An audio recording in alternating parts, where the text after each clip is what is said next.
The influencer couple walked in like they owned the place. Sunglasses indoors, matching white sneakers. One of them held a tiny dog. The other held a camera. Neither looked up. This was Jasper and Elle. You knew them even if you didn't want to. 12.4 million followers. A coffee brand. A passive-aggressive podcast. They came into Greystone Books with a ring light in one hand and entitlement in the other. Meg saw them before they saw her. Not that they ever really saw her. She was just the book girl behind the counter, wearing a cardigan 2 seasons out of date and an enamel pin that read, "Ask me about sad novels." She loved this place. The smell of pages, the way the air felt when it rained, the kind of quiet that didn't punish you for being soft. "Hi," Elle chirped, flipping her hair for camera. "We're doing a support local thing today for our followers." She didn't ask permission. She spun around with her phone, broadcasting everything. "Oh my God, these books are like ancient," she laughed. "We love vintage vibes." Jasper added, "Maybe we'll find something deep to pose with." They didn't stop at the front table, didn't read the staff pics, didn't speak to anyone who wasn't filming, just content hunted. Meg stayed still. She'd seen it before. People who treated bookstores like props. Quiet like a costume. They knocked over a stack of poetry. Laughed. Didn't pick it up. "Oops," Elle said. "Aesthetic chaos." Meg stepped forward. "Could you please not film other customers?" Jasper raised an eyebrow. "We're doing you a favor," he said. Meg blinked. "I think we're good without it." That's when Elle rolled her eyes, hard enough to tilt the room, and said, loud enough for everyone to hear, "Is this the part where the quiet cashier tries to feel powerful?" Meg flushed. People looked away. No one said anything, until a voice near the back spoke. "Low, even. You're in a story right now. Might want to think about how you end it." Everyone turned. A man stood in the travel section. Leather boots, worn jacket, black T-shirt. He held a paper bag, like it weighed more than gold. He stepped forward slowly. Calmly, Jasper scoffed. "And who are you supposed to be?" The man looked at Meg, then back at them, and said, "Someone who reads the fine print before stepping on people." Meg stared. It couldn't be, but it was. Keanu Reeves. The silence that followed wasn't awkward. It was earned. Keanu didn't raise his voice, didn't square his shoulders. He just stood there, solid, quiet, unshakable. Elle slowly lowered her phone. Wait, are you really?" Keanu nodded once, just browsing. Jasper chuckled, trying to recover. "We're just filming a little thing for our followers, supporting small shops. Nothing crazy." Meg said nothing. She didn't have to.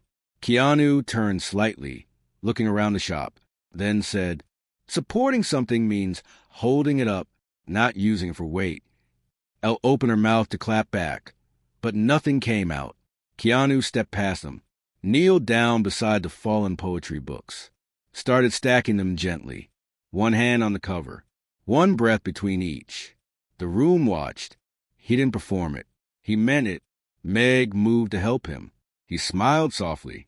"These get hurt easy," he said, nodding to the dog-eared poems.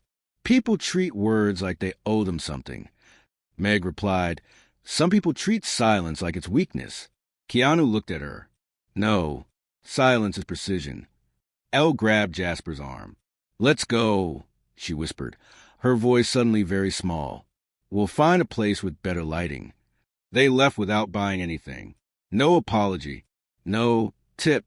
No clip worth posting.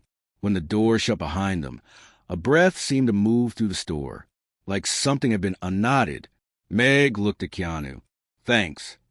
He shook his head. "You already had it handled. I just gave the moment a nudge." He stood. "Place a poetry book on the counter. I'll take this one." She scanned it. He handed her cash. Old bills. Folded. No wallet. As she placed it in the register, she noticed he'd left something behind. A small note, tucked inside the book he bought. She opened it. 5 words. "You don't need louder bones." And beneath that, in small, steady print, Come by tonight. 7 o'clock. Back alley. No pressure. She blinked, looked up, but he was already gone. She almost didn't go. Meg sat behind the register after close, holding the note like it might bite. Come by tonight. 7 o'clock. Back alley. No pressure. She knew the alley. Delivery trucks. Smokers. Never anything inviting. But something about the way he wrote, no pressure, felt real. Not like a test. Like an opening. At 6:58 p.m., she stepped outside. Rain threatened the sky, but hadn't landed yet. The alley buzzed with neon spill from the bar down the block. Trash cans. Crates. Silence. And then, from behind the old wooden door marked storage, a creak. Keanu opened it. Nodded. You came. I still might run. He smiled. That's allowed. Inside, a room she didn't know existed. Stone floor. High beams. No lights but candles and a single desk lamp. In the center, a long wooden table. Scarred. Solid. Covered in books, not for sale. All without titles on the spines. Along the far wall, a corkboard full of pinned napkins, notes, paper scraps, torn receipts, matchbooks. Meg stared. What is this? Keanu gestured around gently. A place where quiet people leave loud things. He handed her a black marker and a torn page. No names. No fixing. Just something you don't know how to carry out there. She sat, wrote slowly, tore it up, pinned it to the wall. No one clapped. No one judged. Just the soft sound of a paper meeting pen. Later, as she stood to leave, she turned to Keanu. Why me? He tilted his head. Because you didn't perform. You protected. She blinked. I didn't feel brave. That's what makes it real. She reached for a coat. He stopped her, handed her a folded napkin. She opened it. Inside, one line. You made the bookstore feel like a library again. She didn't fully understand it, but she felt it, and somehow it was enough. The next morning, the store felt different. Not quieter, it was always quiet, but the silence felt chosen. Meg shelved books with slower hands, spoke softer, watched people more carefully. Not to judge, to notice. Midday, a teenage girl wandered in. Alone, hoodie up, earbuds in. She hovered by the poetry section, then drifted toward the checkout, holding a thin book like it might vanish. Can I leave a note in here? She asked, eyes not meeting Meg's. Meg hesitated, then said, only if it's yours. The girl pulled a folded receipt from her pocket, slipped it inside the back cover, bought the book with wrinkled cash. Meg didn't read the note. Didn't need to. That night, she returned to the back room. The table was the same. The napkin wall had grown. One said, I laugh too much because I'm afraid no one will stay long enough to hear me cry. Another, I want to be seen without being studied. Meg added her own, a scribble, messy, almost illegible. I forgive a version of me that thought she had to earn kindness. She pinned it near the corner, watched it settle. Keanu wasn't there, but there was a new book on the table. Worn, blank cover, title on inside page, handwritten, The Quiet Things. She opened it. Inside were fragments, snippets of phrases, half-thoughts like broken glass arranged in light.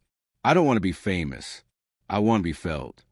Not every softness is an invitation to crush. You're not weird. You're just not finished yet. Meg stayed for an hour. Didn't write. Didn't speak. She just existed, and felt like that was finally allowed. On her way out, she found a napkin tucked into the crack of the door. Not hers. Not signed. Just one sentence. Every space gets its gravity from someone who stays.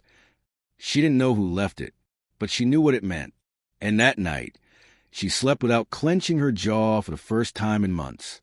By the end of the week, the napkin wall had a rhythm. Some were short. Some were angry. Some were folded so tightly it felt like the writers were afraid their pain might leak through the seams. Meg read them without reading them.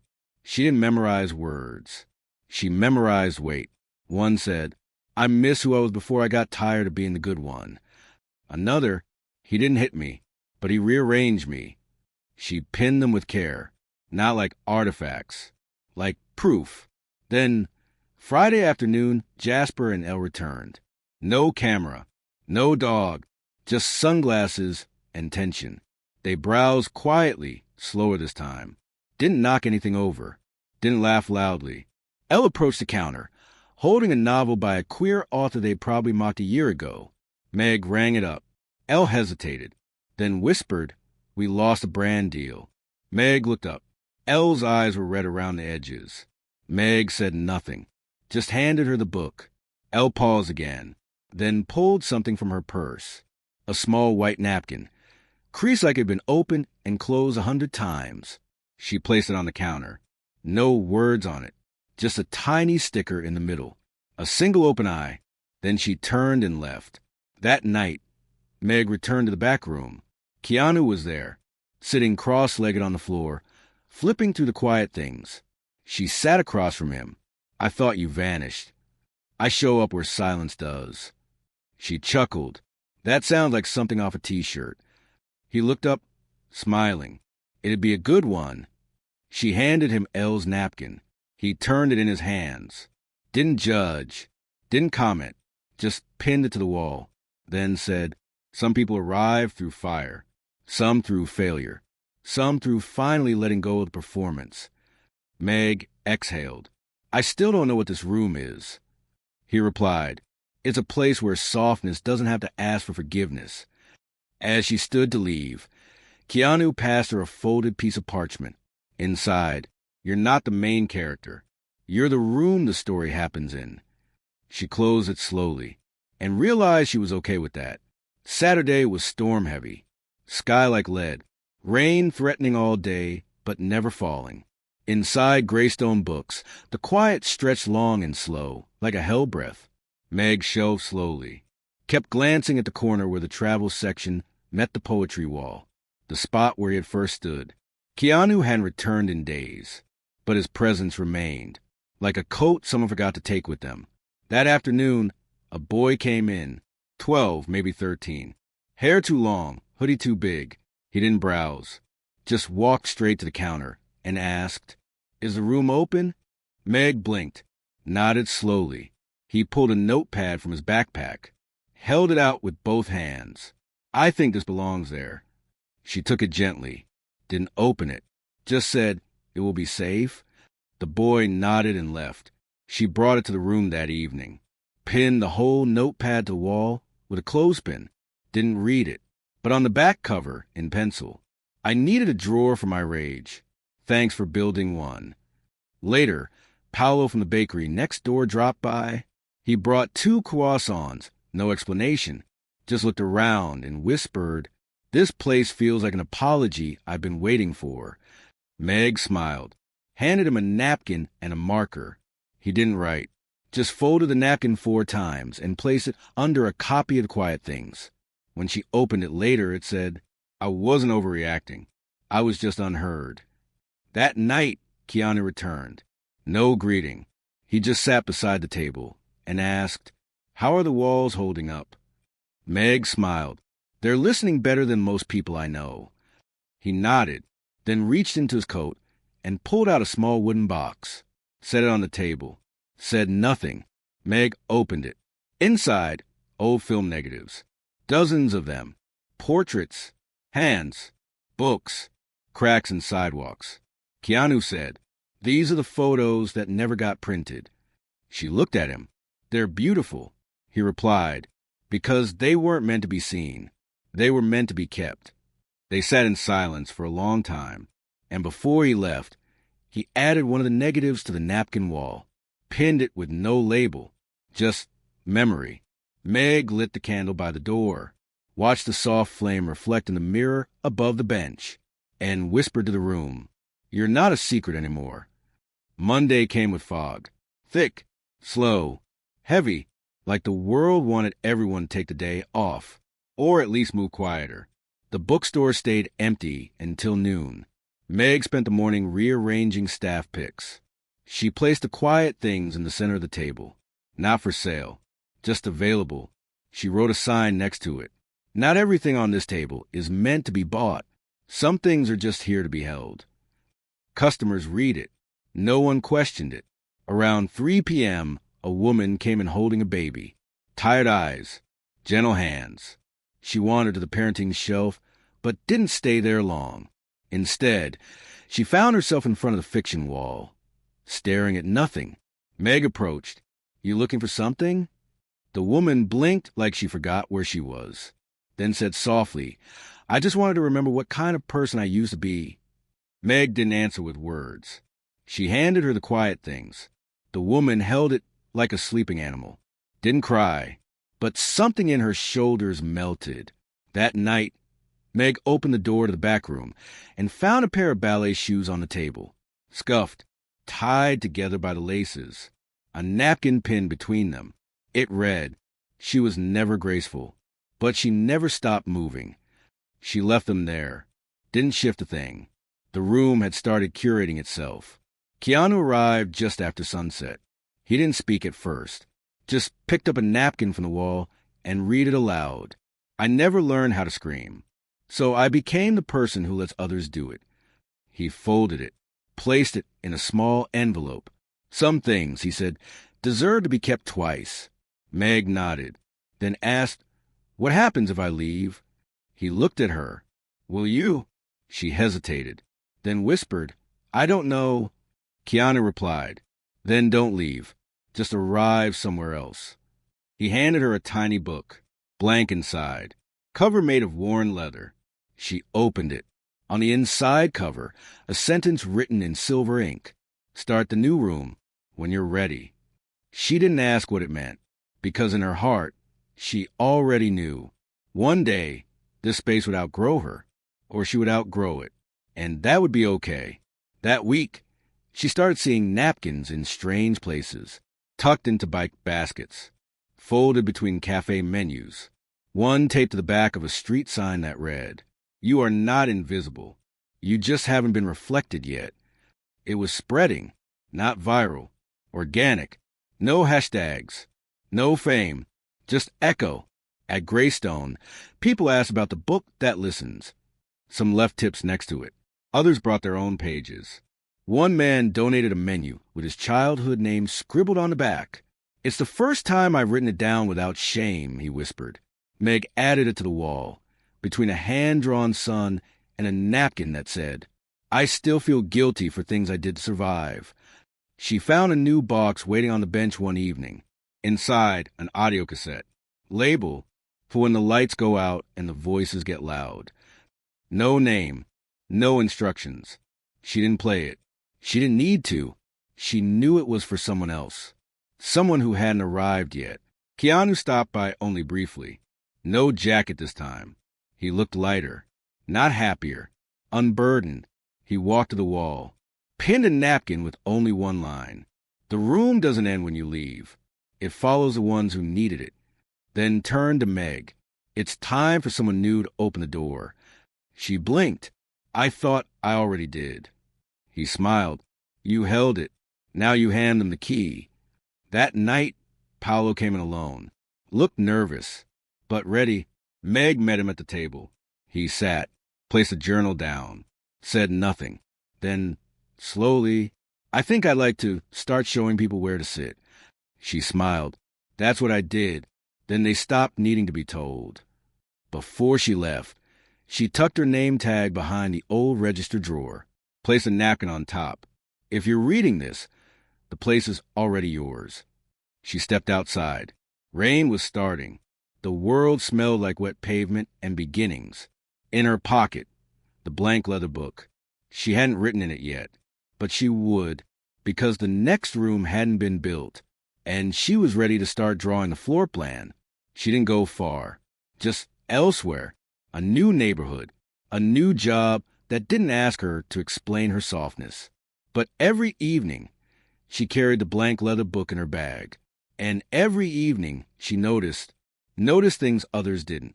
The guy on the train with nail marks on his palm. The barista who always gave an extra sugar packet to anyone wearing headphones. The girl in the denim jacket who checked behind herself 3 times before walking into a store. She started writing again. Not stories. Maps of silences, of entry points, of invisible doorways people walk through when someone makes space. On a bench near the laundromat, she found her first napkin from a stranger, folded like a secret, wedged between ads for self-defense classes and babysitters. On it, I said out loud today, the thing I swore I'd die keeping. No name, but it was for her. That weekend, she visited the old bookstore. The shop was the same, but different. Paolo ran the front. The poetry section was bigger, and the quiet things now sat inside a glass case, not because it was precious, but because people needed to see it even when it wasn't available. He smiled when he saw her. I've been leaving chairs open, like you said. She hugged him. Not long, just enough. She stepped into the back room. The napkin wall had doubled. A new bench had been added. The ballet shoes still hung on a hook. And next to them, a photo. Old. Film. Grainy. A girl in a cardigan with a sad novel pen, holding the door open. It was her. She touched the edge of the frame and whispered, "Thank you for seeing me before I did." On her way out, she left one thing behind. A copy of the leather book, now filled. Worn edges. Ink smudged. She placed it on the table with a sticky note. The blueprint is yours now. Build louder. But don't forget to leave room for soft voices. As she stepped outside, the rain had stopped. The sun was setting in watercolor. And across the street, a teenager stood, holding a folded napkin, looking at the door. Meg didn't wave, didn't guide her, just kept walking, because the girl had already decided. In her new neighborhood, Meg started small. A corkboard by the elevator. A mason jar on the cafe counter labeled, "Take one, leave one." People asked what it was for. She just said, "Whatever you don't know where to put yet." The jar filled faster than she expected. Receipts with affirmations. Ticket stubs with secrets. One handwritten list titled, "Things I haven't told my mom." And it ended with, "That I'm trying." She rented a tiny space above a laundromat. One window. One table. Peeling paint and promise. She placed a candle by the door. Brought in a shelf. A blank wall. A hook for stories. And then she waited. Not loudly. Just open. A week passed. Then someone came in. A nurse. 40-something. Hands that shook from too many night shifts. She didn't ask questions. She just sat. Wrote something on a napkin. Pinned it to the wall. Left without a word. Meg read it hours later. They said I was strong. But they never asked how many pieces I had to hold together at once. She folded it once. Pinned it tighter. More people came. Someone brought a broken hair clip. Someone else left a drawing of a door with no handle. A boy, barely 17, left a fortune cookie message sealed in a glass jar. "You are not someone's silence." One night, as she lit the candle, she found an envelope on the step. Inside, a photo, black and white, slightly blurred. Keanu, leaning against the bookstore's original back door, one hand in his coat, the other holding a napkin. On the back, in his handwriting, "You didn't need to be loud to be heard. You just needed to stay long enough to echo." She held it for a long time, then taped it above the new wall. Centerpiece. That night, a man lingered near the door. Didn't come in. Meg opened the door wider. He looked at her hesitant, then said, "I don't want to ruin this." She smiled. "You can't ruin a room built for people who didn't think they belonged anywhere." He stepped inside. Didn't write, didn't speak, but he left a scarf. Wrapped around a single sentence scribbled on a napkin. "I made it through winter, but it still hurts to be cold." Meg turned off the light, let the silence stretch like thread between stories, and whispered to the room, "Keep going. They're coming." The new space never had a grand opening. No ribbon, no sign, no champagne in plastic cups. Just a room that started whispering, and people who finally heard it. They came on lunch breaks, after therapy, before bad dates, in the middle of rainy Tuesdays when nothing felt quite real. They left notes in languages Meg couldn't read, but could still feel. They left apologies to themselves. Unsent letters. Tiny objects they'd carried for years without knowing why. One woman left a wedding ring, wrapped in gauze, with a card that read, "He didn't hurt me, but he made me forget how to speak in full volume." Meg didn't fix. She witnessed. That was enough. One evening, someone pinned a key to the wall. Attached was a napkin that read, "This was the key to a place I thought I had to stay in." A few days later, a postcard arrived in the mail. No return address, just a scribbled message. "I'm somewhere softer now. It smells like bread and nobody yells." She pinned it too, not because it was dramatic, because it was true. Paolo visited sometimes, still quiet, still folding napkins into tiny boats when he got nervous. He looked around the new space, then said, "This place breathes differently." Meg smiled, because it's not holding just me anymore. And still, Keanu never returned. But somehow, his silence echoed louder than his presence. The wall still had the photo. And below it, someone had added a line, built by the one who nudged the first domino. That week, a girl barely out of high school came in carrying a backpack full of journals. She didn't say much, just opened one, ripped out a page, and pinned it to the corner wall. Meg read it after she left. Asterisk, "I've spent most of my life trying not to take up space. This is me taking some back." Asterisk, Meg lit a candle near that wall, let the wax drip onto the saucer, and thought, this is what revolution looks like when it's quiet, not with banners, but with breath.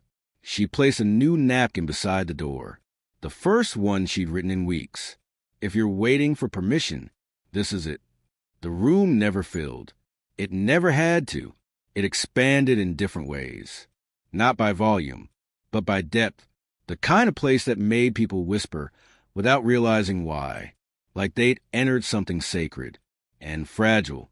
And theirs, Meg still came every day. Sometimes just to sweep, sometimes just to sit, sometimes to pin her own quiet back on the wall, so she wouldn't have to carry it home again. One night, a small box appeared on the table, wrapped in brown paper. No ribbon, just handwriting she hadn't seen in months. "K." She opened it slowly. Inside, a single teacup, cracked but whole, delicately mended with thin golden seams. A note beneath it. Asterisk, "You didn't fix the cracks. You made them the reason people came." Asterisk, she exhaled, deep, the kind of breath that closes chapters. Later, a man in his 60s stopped by. Leather shoes, shaky hands. He walked the perimeter, didn't speak, then asked, "Is this a grief place?" Meg tilted her head. "It's a remembering place. Grief just tend to arrive early." He nodded, left a photo of a younger version of himself, smiling too hard, pinned a napkin next to it. He meant well, but I don't miss pretending to be him. That night, as she locked the door, Meg paused, turned back, left it slightly open, not wide, not obvious, just ready for someone who might need it. On her walk home, she passed the old alley behind Greystone Books. The original door was still there, weathered, faint outline of where the sticker once was. She stepped closer, taped to the center, fresh and folded, a napkin, written in small, unmistakable print. "Rooms don't end. They echo in the ones who open new doors." Meg smiled, didn't cry, just placed her palm flat against the wood, said nothing, and walked into the dark. She didn't go viral. She didn't get famous. She just kept showing up until the walls around her started holding others. Some stories don't end with applause.